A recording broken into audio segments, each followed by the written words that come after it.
Control was IGN's Game of the Year in 2019, and I was one of the many editors that voted for it. But even I was skeptical when Remedy, a studio known for telling great single-player stories in third-person games, announced it was doing a Control multiplayer game.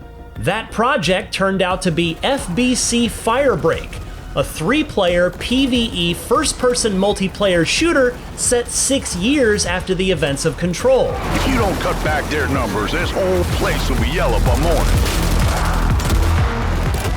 And in the hands-off demo I saw, it very quickly became clear that my skepticism was completely unwarranted. Firebreak is refreshingly original in an oversaturated space, delightfully weird amidst the sea of samey military and/or sci-fi online shooters, and perhaps best of all, it doesn't require a massive commitment like so many of its contemporaries.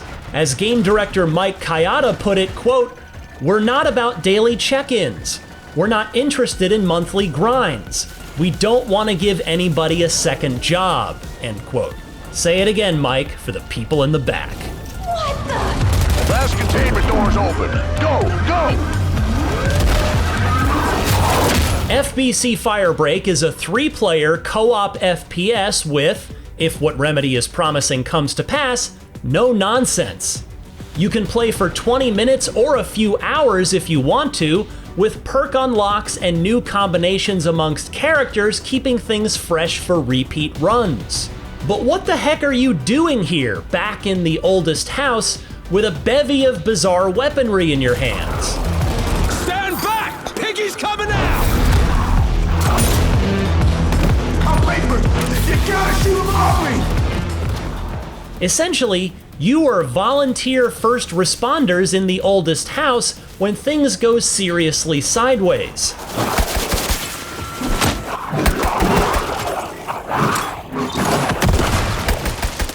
Your characters are secretaries, rangers, and other normal occupations who heed the call of service. The Federal Bureau of Control wouldn't say you're expendable, but you're expendable. When you log into play, you choose a job, aka a mission, and a crisis kit, essentially your loadout, before setting the threat level, the difficulty, and clearance level, which determines how many zones you'll be playing through in a run. The zones are separated by containment doors, which will take you to the next stage of the job. And the job I saw is called Paper Chase, and it's set in a fairly mundane office section of the FBC building. The hiss are spreading, and it's up to you and your 2 teammates to work together to beat them back.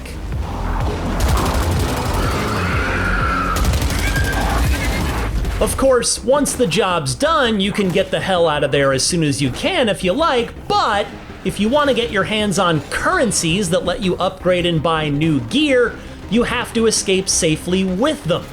And the longer you spend exploring for currency, the harder it is to make it back to HQ in one piece. Speaking of gear, that's where FBC Firebreak starts to set itself apart from other multiplayer shooters. Many of the guns are charmingly unusual, and most have a homebrew feel, like the hand-cranked snowball launching gun that can put out fires, or your friends who are on fire,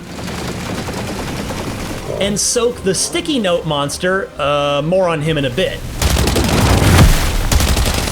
Or the cobbled together zapper that, when fitted with the right nozzle, can rain down lightning storms on a room full of bad guys. Or the large wrench that, when a squeaky piggy bank toy is attached, causes a swirl of coins to pelt your opponents. Don't worry though, there are still staples like a machine gun and shotgun, the latter of which is the go-to for after you've either soaked or zapped one of the sticky note monsters. Oh yes, about them. The entire point of this particular job is to eliminate all of the sticky notes before they overrun the entire Brutalist building. Note the number of sticky notes left to destroy in the upper left corner of your screen. That number will actually go way up as the mission progresses because By the end of it, you face off against a gigantic sticky note monster. Think Sandman from the end of Spider-Man 3, but made out of sticky post-it notes instead of sand. But it's not just about weird weapons.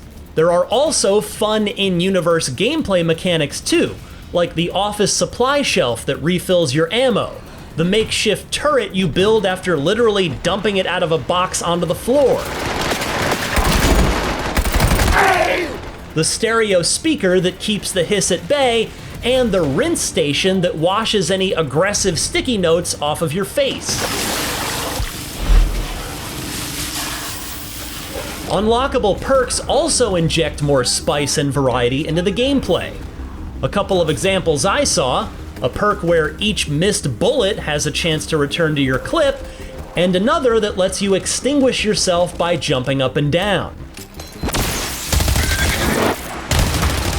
Also, if you get 2 of the same perk, you get a stronger version of it. If you get 3, you can share the perk's effect with nearby teammates. By the way, in case you're wondering, you don't have to have 3 people in order to play. You can play solo or in duos as well.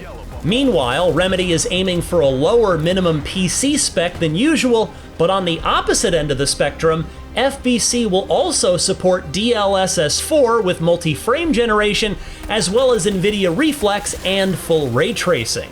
It'll also be Steam Deck verified, and it's launching into Xbox and PC Game Pass on day 1.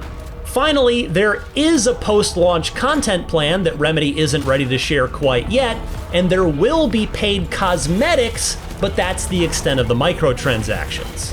In fairness, I haven't actually played FBC Firebreak yet, so I have to be cautious about my enthusiasm. But so far, it certainly passes the eye test. This is almost certainly not a run-of-the-mill multiplayer shooter in a very good way.